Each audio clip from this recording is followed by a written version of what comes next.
Thank you, Aubrey. So I'm an old friend, hopefully not that old yet. But what I'm very frustrated about most of the time is that I actually think that we're very, very far from the longevity escape velocity right now. Been doing this for 20 years. Met Aubrey 20 years ago, actually maybe even more than that. And yesterday I saw some of the talks that resemble the talks that we were given 20 years ago, almost word for word. And that's why we need to progress, do more, and here we actually have a very limited number of people in the room. 20 years ago I thought that we would have stadiums by this time. So we need to change something, and time to panic. But today I'm going to talk about our work in AI, drug discovery, and aging research, and how it all converges, and talk about some results. So all the disclaimers, no forward-looking statements, not trying to fundraise here in any way. I don't think there is anybody to fundraise from here. Don't take anything based on what I say. As per Aubrey's comments, I shamelessly copied the ideas of the Sense conferences. Those were the most amazing conferences, and now Longevity Summit Dublin is resurrecting that. So when Aubrey called, I could not answer. It's one of the most prime conference, but one that is following this one, please come to ARDD. There you will have more kind of pharma presence, more pharmaceutical companies, and we're trying to bring academics with the pharma industry together for 11 years now. And a little bit about the company. So we are now truly global. We have presence in 8 countries or regions, headquartered in Cambridge, MA, moving from New York. Also have a headquarter in Hong Kong, very significant presence in Asia. We're also present in the UAE and even a little bit in Saudi. So if you have never been, please visit. It's an amazing place, and also an amazing place to do research. I'm not going to talk about taxes, because there is nothing to talk about taxes in that region.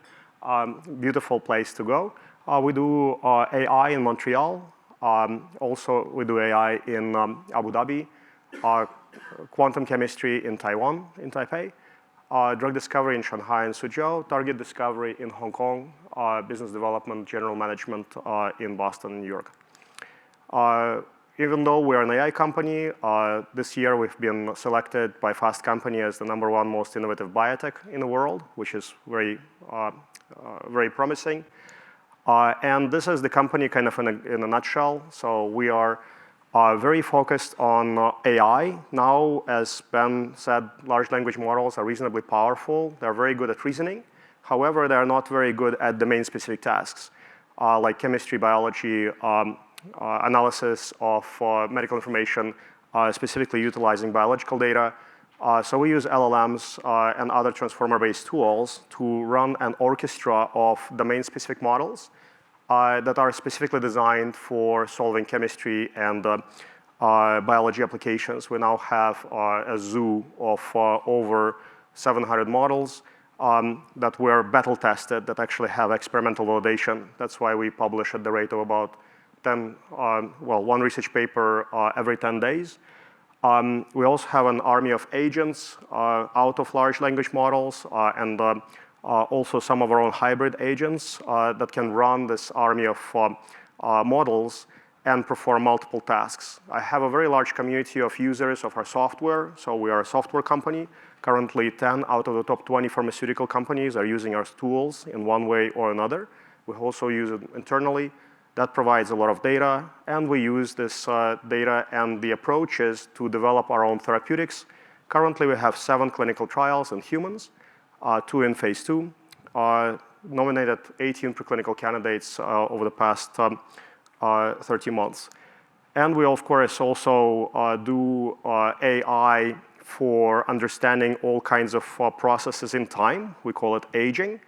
And now also going into sustainability. So CO2 capture, innovation in agriculture, and new materials design. It's kind of a byproduct of our work in biology, which is actually enriching our ability to generate novel chemistry, because the more you apply AI to different chemistry tasks, the more you learn. It incorporates more chemistry data and learns basic properties of chemistry.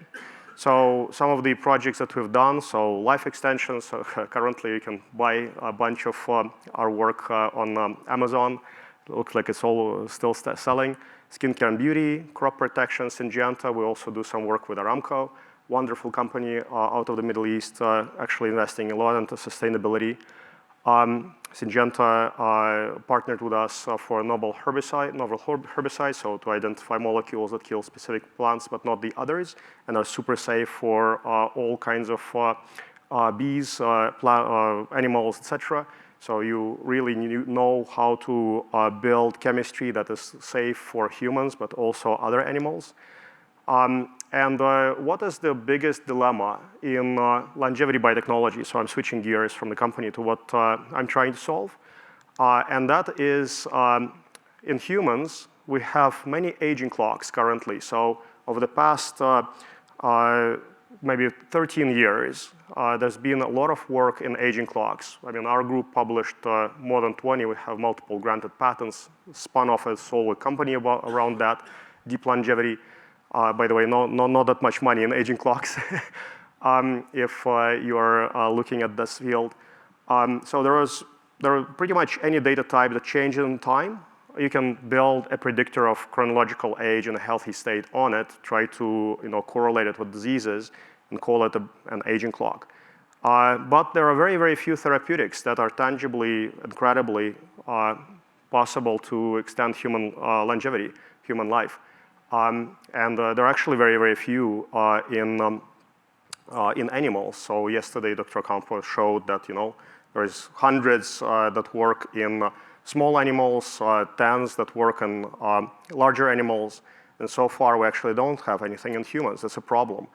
And in mice, fewer clocks, and again, also few therapeutics. And in monkeys, we also don't have much. I'm actually a big bull on monkeys.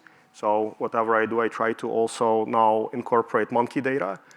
And why do we have this problem? So one problem why we have so many ways to track, but so few ways to intervene, is because developing an intervention may take you a decade or even longer, and that's just for the disease, right? And at least $2 billion to develop a new treatment. So when you're starting your new AI for drug discovery for longevity company or any company for humans, you need to think about that, because it means that you need to be with a company for 10 years and you need to ensure that it's very sustainable, and you need to constantly fundraise and try to figure out how to keep it afloat to get at least one intervention on the market. That's why what we are doing at Insilico is so broad, and we actually booked more than 51 million in revenue last year. So most of the costs are in clinical trials. So once you go human, that's where you spend a lot of money, and that's where you move with the speed of traffic. You cannot really accelerate dramatically, and you also don't want to cut corners, because otherwise you're going to be accused later on. Introducing an aging clock in a proper clinical trial, it's extremely difficult and also reduces the probability of success. So it's very nice fairy tale to think that, okay, well, I'm going to collect a lot of data from a patient when I'm running a human clinical trial for a disease to demonstrate it working in aging as well. Well, the reality is such that introducing additional data type, you need to explain to the regulators and also to your own team, some of which will be highly experienced chief medical officers who have seen trials for a lot of time. So it introduces cost, but also introduces risk, because you can see something that you don't want to see in a clinical trial, and the trial is going to terminate. So that's another big thing. So you need to build up experience in drug discovery to understand how to do aging research at scale in human clinical trials in a traditional regulatory setting, because nobody's going to change the regulation just for you. And how do we solve this dilemma? So one of the ideas that I'm trying to pursue is developing dual-purpose therapeutics. So identifying therapeutics using AI that may have dual purpose. We position them towards specific age-related diseases, but also try to target aging broadly. So looking for an overlap of aging and disease.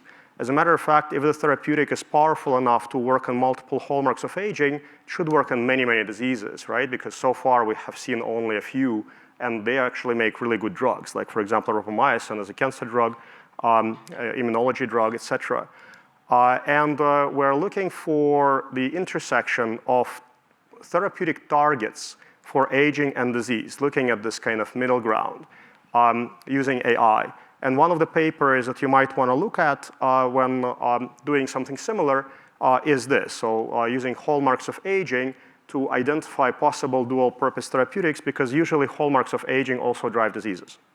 And here in this paper, we used multiple forms of AI, including feed-forward deep neural networks, GANs, variational encoders, transformers, to gather a large amount of data, clinical, preclinical, openly available. We don't touch personal data from patients at in silico, and came up with a list of therapeutic targets that may become like good therapeutic targets. So we also classified them by druggability, safety, novelty, confidence. Actually, novelty is and confidence is usually kind of the two criteria that you use to select protein targets. If the target is too novel, it will be very difficult to fundraise for it, and also will be very difficult to convince people that it works. If you have high level of confidence, a lot of other people are doing that already. So in this paper, it was our kind of first attempt to publish kind of a wheel of hallmarks of aging assessment for protein targets. And we classified those targets by, again, novelty, druggability, confidence, and by their implications in various hallmarks of aging. And one of the targets that stood out was TNIC. Recently, so if you, I think it's last couple weeks, we published a paper showing how TNIC may be implicated in multiple diseases. From the literature, some of this literature is from our group. Last August, right before ARDD, a group in Copenhagen published a really fun study showing that TNIC is also a conserved regulator of glucose and lipid metabolism. We're like, wow. And they showed that TNIC knockout mice, they actually live, so they live. There are some problems with CNS, but they live. And when you put them on high-fat, high-sugar diet, they don't gain fat, and they retain muscle, or even gain muscle. So which is pretty cool, right? So I mean, which mouse do you want to be? So that is 45% fat, 10% sugar, both males and females. That's pretty cool. And can we develop therapeutics for TNIC? Well, I started doing generative chemistry more than 7 years ago. My first paper on GANs, generative adversarial networks for generation of molecular structures with desired properties, was published in 2016 in December. And then can you play the video just very quick? Maybe it's going to be fun. So instead of trying to find needles in a haystack, looking for what nature has already done for you, you can generate perfect needles from scratch. I guess we won't. Oh, okay, see, great. So I was presenting on generative chemistry here in Hotel Coronado in San Diego 2017, explaining the concept of generative adversarial networks. Nature didn't make a lot of perfect drugs, right? Most of the time, if you are looking through molecular libraries, you would find some hits, but then you need to optimize them for many, many properties so they become good drugs. And here we actually presented 2017 the pipeline that we would use to discover therapeutics, including generative AI, which was pretty cool. And then of course, everybody needs to realize that developing a drug is a huge undertaking. It's a molecular casino, drug discovery, right, where you actually lose more times than you win. 98% failure rate, right? It's kind of many spins of the roulette. And every time the roulette rolls, it's several years, and the probability of success is low at every stage. And you need to bet more and more and more every stage in order to get the payout, the ultimate payout. Of course, once you get the drug approved, then you can get a few $1 billion a year in revenue. Very few people understand how drug discovery works at the umbrella stage. Usually, like here, you guys probably are mostly kind of in kindergarten. I'm also in kindergarten still. I don't understand how drug discovery works after 12 years in the business. And here are some scary estimates. So if you are looking at really traditional, new traditional drug discovery, where you have, when you need to explain to the regulators the mechanism of disease, you find specific protein targets, specific switches that you need to drug with a small molecule or a biologic, and you explain that if I click this switch, this is how disease is going to be modulated. So those protein targets that work in diseases strongly are very rare. And there are many, many, many failures when you go after a specific target in a disease. Very often, a couple decades later, you fail. Sometimes you succeed, like you've seen what happened with GLP-1 inhibitors, right, and GLP-1 GIPs, Moderna from Eli Lilly. By the way, GIP, we still don't know how it works, but GLP-1 we do. This target has been discovered more than 40 years ago, right, and characterized. So it only recently got into the market. So you can actually estimate maybe 200, 400 really novel targeted drugs on the market. Currently, there's just over 2,000 drugs approved, right? But novel targeted, very, very few. Actually, most countries have never developed a drug. Even, if you look at countries like China, where you've got $500 billion to $1 trillion invested in biomedical research past 20 years, you probably don't even know. Experts still argue whether they have truly identified novel drug, novel target, novel molecule, all the way to FDA approval by themselves, right? And if you do a poll, I just did a poll on Twitter, most people agree that they haven't, right? So not a really clear case. Even with this mega resources, again, $1 trillion in biomedical infrastructure, of course, they helped many, many, many companies to get drugs to the market, but as a service provider, but as an original inventor, well, good question, right? So for example, in the Middle East, no country has ever discovered a drug. Here in Ireland, probably you have. It would be very interesting to see, like the real kind of novel molecule, novel target. And the goal of every drug hunter is to get a drug approved. That's my new life's goal. I think that I probably will never reproduce until I get a drug approved. That's my new goal. Here, I can take a picture of the slide. Many of you have seen it before. This is kind of how drugs are developed and discovered and developed. So first you start with target hypothesis, and then you, for this therapeutic target, try to develop a perfect molecule. So you try to find the perfect lock that unlocks the mechanism of disease, and then you create a key, and then you first do it kind of in an experimental sandbox setting, and then you start human clinical trials. And after you start human clinical trials, you can no longer modify the lock or the key. That's the problem. It costs you a lot of money, a lot of time, a lot of effort. You need to go through many, many, many experiments. Here I outlined some of the areas where AI can really help. And we also realized that now with generative AI, we can now look at the entire pipeline or an entire process of pharmaceutical R&D.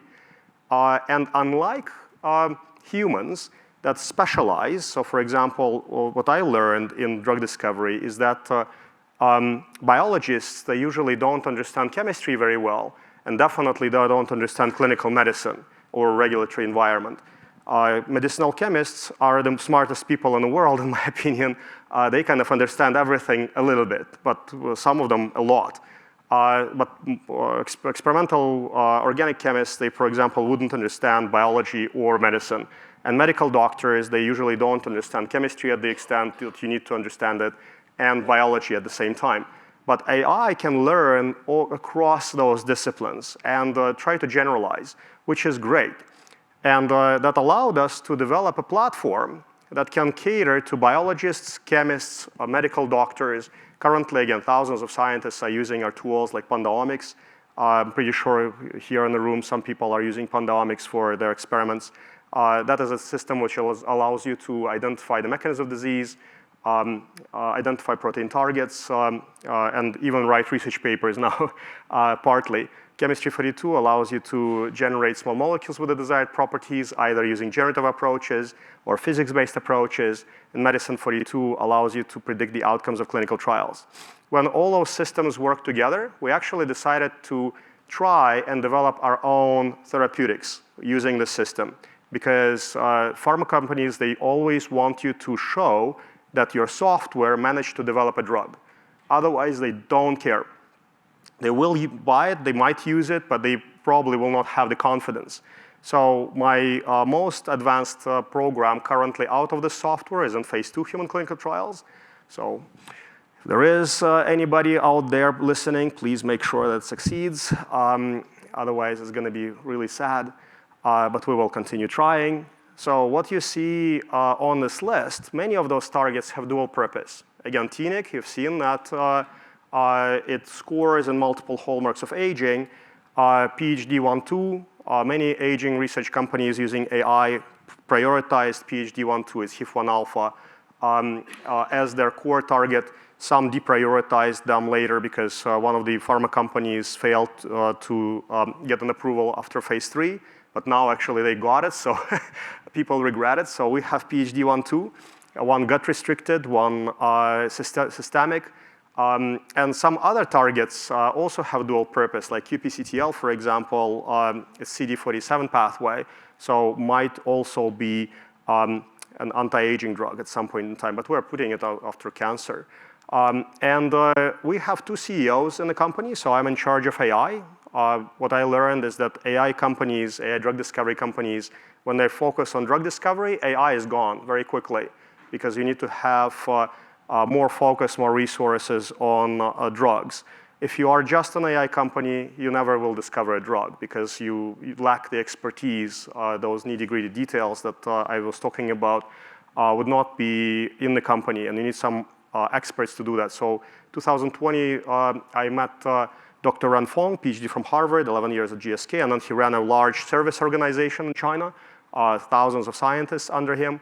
He saw our generative chemistry, liked it, and joined the company. And then we managed to develop this. So of course, in generative AI and GANs and some early transformer-based models for chemistry, we were one of the first, or the first. So 2016 was my first paper. 2018, we published the first experimental validation out of AI. People were laughing. I was presenting at ARDD.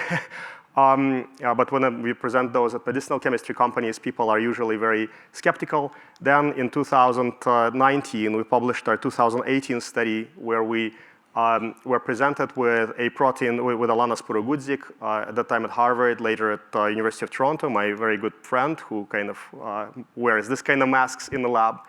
And we published a really cool paper where we were presented with a protein target, DDR1 kinase. For this target, within 21 days, we used generative tensorial reinforcement learning approach to generate 6 molecules. 4 of them worked. 2 of them went to microsomal metabolic stability assays, and 1 was tested in mice. All that in 46 days.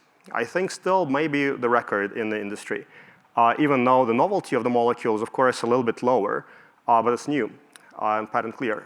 And then another paper, pretty recent, 2023, we show that we can go after a disease. Hepatocellular carcinoma was presented to us.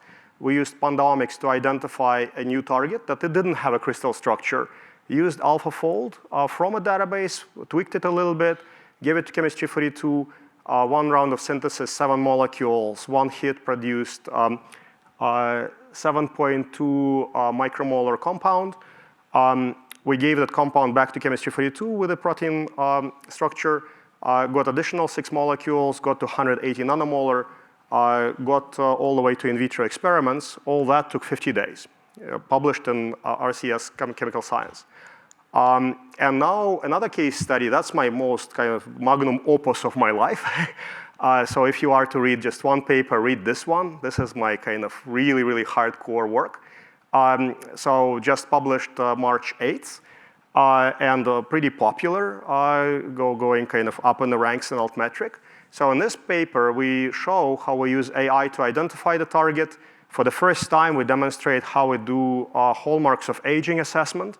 in the paper, chemistry AI, generated small molecule chemistry, then many, many in vitro experiments showing efficacy in multiple fibrosis models, including patient cells, many, many mouse experiments, dog, monkey, and we also used my robotics lab to do indication expansion to show where else it can work. Then we did a quick phase 0 in Australia, 8 healthy volunteers, just to ensure that we don't see dramatic on-target tox. Dose escalation, and then 2 phase 1s in New Zealand and in China are clean, and now it is in phase 2. So in this exercise, we've nominated 3 preclinical candidates. So it's, if you want to learn drug discovery using AI, this is like the one to read. And again, TNIC scored in multiple hallmarks of aging. I'm very proud that I managed to also get that part into the paper. That paper had so many reviewers, you cannot even imagine. It was very difficult to get through. And in 2023, when we were sending this paper for review, we knew that it's a massive collection of more than 18 preclinical experiments to clinical trials, huge work in medicinal chemistry. So we also created a chattable version of the paper so the reviewers know where to go if they say, oh, I don't understand where the compound structure is, or did you show this and this and this binding mode? Yeah, sure, go ahead. Ask the paper is at insilicogpt.com. So you can talk to this paper. Can we use AI to repurpose drugs? Actually, I do not believe in flies. I do not believe in worms. I do not believe in yeast, unless we're talking about very basic biology that's very well categorized and we can very rapidly test the hypothesis or a disease model, and disease model very established. So here, one case where we used AI to analyze a massive data repository from Answer ALS Consortium with Mary Chutkovitz and Jeffrey Rothstein, so heads of neurology at Harvard and Hopkins. We collected a massive amount of data from patients that they manage, applied, it's publicly available, merged iPSC-derived ALS models with our primary tissues, post-mortem, ran it through the similar process as this dual-purpose hallmarks assessment, found new targets and drugs to repurpose, tested in a fly model at Mayo Clinic, and published a paper. And one of the co-authors on this paper was Bai Lu. Bai Lu, or Lu Bai, as you say in China, is a very phenomenal American Chinese scientist that was a dean of medical school at Tsinghua University. It's like basically the Caltech of China. And he founded a company called 4B Therapeutics, which kind of also collaborated on this paper. So in this paper, we show that we predict 26 targets, and you see that 18 of them work strongly and show rescue in a fly model of ALS. Again, I don't trust flies, but in this case, it's neurons, and it provided some experimental evidence, so enough for the paper. But one of the targets had very, very strong evidence in humans, genetic evidence.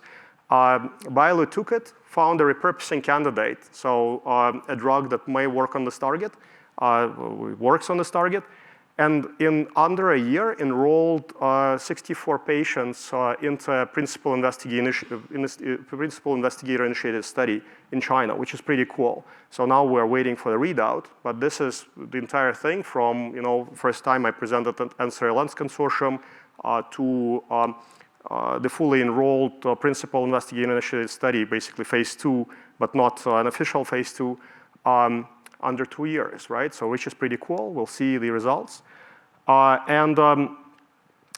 Also, how if you cannot get the drug approved in a traditional manner, right? But you want to prove that your technology works, how do you do this? Of course, well, regulatory approval is one of the most important parts, but then you can sell some of your drugs to other drug discovery companies. So if you can sell a cookie to other cookie makers, meaning that your cookies are likely to be of high quality. And usually pharmaceutical companies internally have lower standards for their own drugs than when they buy from the market. So you need to have ultra high quality data rooms in order to be able to sell. So we sold some of those drugs, right, in order to be able to fund others. One of them I'm very, very proud of, USP1 inhibitor sold for $80 million cash upfront in a very substantial deal. and another one, KAT6A inhibitor, sold to Menarini in a $500 million deal total value, $12 million upfront at the preclinical candidate stage. So basically, those AI-generated molecules, they are pretty, people like it. Now it's hopefully going clinical. If you look at KAT6A, just search, it also is implicated in aging. And then, a lot of people start from automation. We decided to use automation to expand our capabilities, to do indication expansion, to understand the targets a little bit better. And we built a lab that goes into target discovery, small molecule chemistry, and preclinical validation. So this is the real lab. I showed it at a couple of conferences before. This is not animation.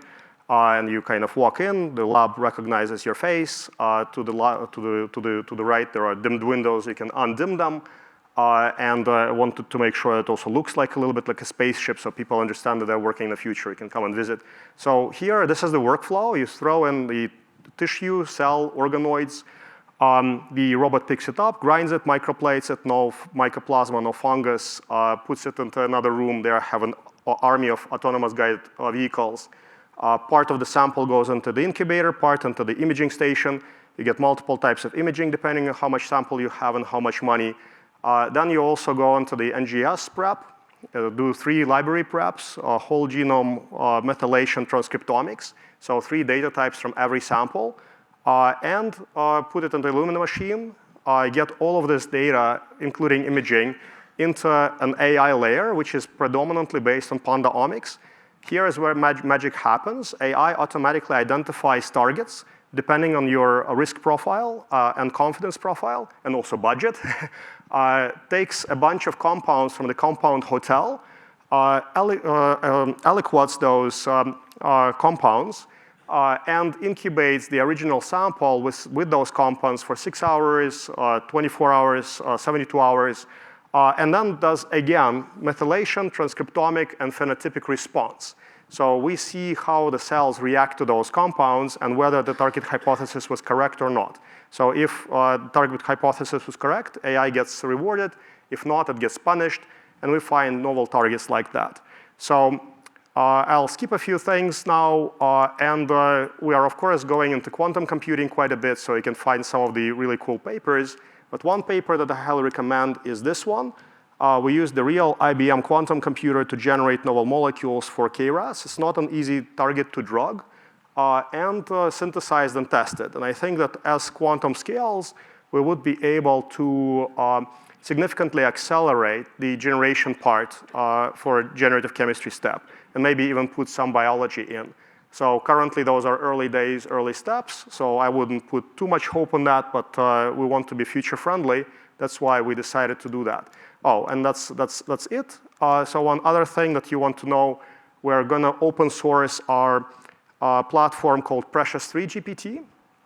Takes in massive amounts of multi-omics data, tokenizes them separately, and trains a multimodal multi-omics transformer. It's multi-species, so it's mouse, rat, monkey, and human, to predict age, to generate synthetic data with age as a generation condition, and can do target discovery, drug discovery, and even nutraceutical selection. And it also has an army of agents, so we're going to open source the model, but the agents are going to remain private. Happy to collaborate. So yeah, done. So guys, I know that I'm like 2 minutes over time, more than 2 minutes. Happy to answer any questions. We're very collaborative, if it especially leads to a therapeutic program. And Precious3GPT, watch for it. Once it's out, you will be able to do magic with it. Thanks so much. Thank you, Aubrey. Thank you so much, Alex. And before we go to questions, a couple of things. First of all, I just want to say, Alex is not only a shining example of success in this arena. Are you officially a unicorn yet? I cannot talk about that. Okay, right. Anyway, pretty close. There, that kind of scale. But he's also fabulous example of resilience. So, 10 or 12 years ago, Alex was actually having to dig into his own personal savings just to keep the lights on in silico, and you can see what it is now. So this is really, an amazing thing. Thank you. The other thing I want to do before we go to questions for Alex is I just want to show a 1 or 2 minute video because, as we've seen, Alex and Morten run another really good conference that happens every year in Copenhagen.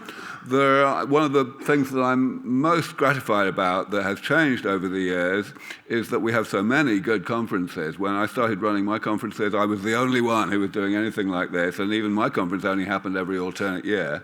One other conference that I always take care to promote because it's really ploughing a new furrow and opening up a whole new avenue here is a conference happening in Africa each year, the third one of which is about to happen. So please play the video. Hello everyone, I hope you're all enjoying Dublin and the amazing scientific feast that has been prepared by Dr. Aubrey and the team. My name is Brenda Ramukopelwa. I am the CEO of Afro Longevity. I'm here to invite all of you to join us at the International Longevity Summit in Africa. This year's special edition is themed The Future of Health and Technology, and it aims to explore the revolutionary health and medtech solutions that are designed to unlock new potentials in human longevity and well-being. I hope you'll take this opportunity to join all the visionary minds that will be gathered at the prestigious University of Lagos on the 24th and 25th of October 2024 to collaborate, ignite innovation, and share insights. We look forward to hosting you in Lagos, Nigeria. Enjoy the rest of the Dublin conference, and we hope to see you soon. Right, Nigeria. That's right. Oh my God, that's Yeah, great. so Afro Longevity is run by two amazing people. That's Brenda, the other person is Osi. They started out this whole venture a few years ago, and they've held 2 conferences already, both of them in South Africa. The 2024 one, as you hear, is going to be in Nigeria, in Lagos. Africa, as in every other walk of life, is a whole new territory for the Longevity Crusade, and I feel very happy that we have 2 such exceptional people who are spearheading it out there. So anyone who has the chance to go to Lagos in October, please think about doing so. All right, now, questions for Alex. Alex, it's an extraordinary talk, and you showed that there's so many things in AI and in medicine that you're on top of all of them. One thing you didn't mention much is another AI initiative called AlphaFold, which is allowing people to model things more accurately in terms of proteins and so on. And the company behind that, DeepMind, has launched its own sort of in silico medicine. It's Isomorphic Labs. Do you welcome their entry into the field, and do you think that together things might happen even more quickly?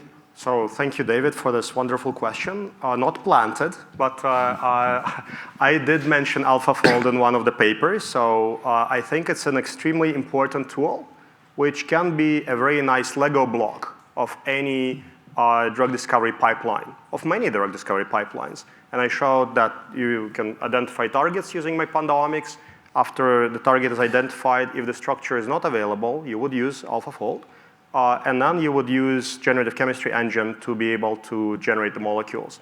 I think we're the only ones currently so far that managed to get really nice in vitro validation of a molecule out of AlphaFold. Actually, Dennis tweeted that as well once. So I think it's an extremely, incredibly important thing. It, of course, anything that DeepMind publishes would get massive PR, massive outreach. People will learn about that. We can publish TNIC and nobody will know about that. But if Google publishes something, it's great. And what's wonderful is that it inspires a lot of people, right? So a lot of people say, isomorphic, AlphaFold, AI is overhyped, right? Where are the drugs? I would never say that. I always welcome everyone. I think it's extremely important that they started this initiative. Google also has Calico that received a lot of attention in 2013. Time put them on the cover. Where are the drugs? but at the same time, it gives people more confidence to go into the field. So now, hopefully, maybe one day, as they say in the Middle East, by the way, English word, inshallah, hopefully we'll be able to see Microsoft, Amazon, Facebook going into this field one day.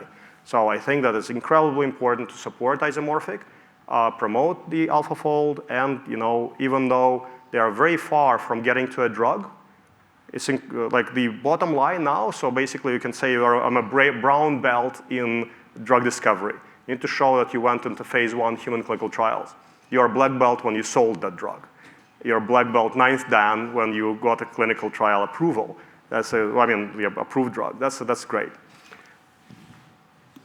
Great talk, and you have amazing progress. But one of the things I'm wondering a lot about is you have awesome models on the generative chemistry side, and as you say, KRAS is incredibly difficult to drug.